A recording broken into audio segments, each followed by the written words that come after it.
नमस्कार दोस्तों, आज हम बात करेंगे चिराग पासवान के बनवास से कैबिनेट मंत्री बनने की कहानी पर।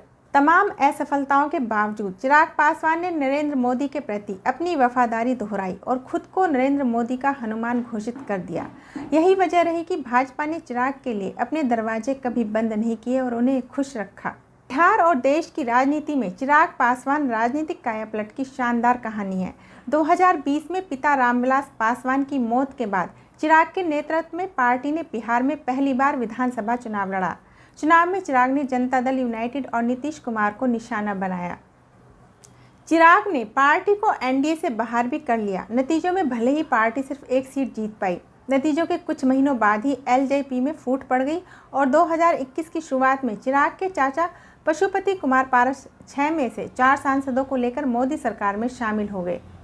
चिराग एक तरह से राजनीतिक गुमनामी में पहुंच गए, जहां वे न केवल एनडीए से बाहर हो गए बल्कि पार्टी का चुनाव चिन्ह भी पारस गुट के पास चला गया।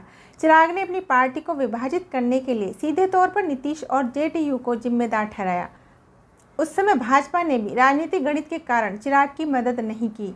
तमाम असफलताओं के बावजूद चिराग ने नरेंद्र मोदी के प्रति अपनी वफादारी दोहराई और खुद को श्री नरेंद्र मोदी का हनुमान घोषित कर दिया। यही वजह रही कि भाजपा ने चिराग के लिए अपने दरवाजे कभी बंद नहीं किए और उन्हें खुश रखा। इस बीच चिराग ने बिहार में अपनी आशीर्वाद यात्रा के साथ मैदान में कदम रखा और दिखाया कि दलित मतदाता उन्हें रामविलास पासवान का असली वारिस मानते हैं। जब प्रधानमंत्री मोदी ने पासवान की पहली पुण्यतिथि पर चिराग को एक मार्मिक पत्र लिखा तो एनडीए के दरवाजे एक बार फिर उनके लिए खुल गए।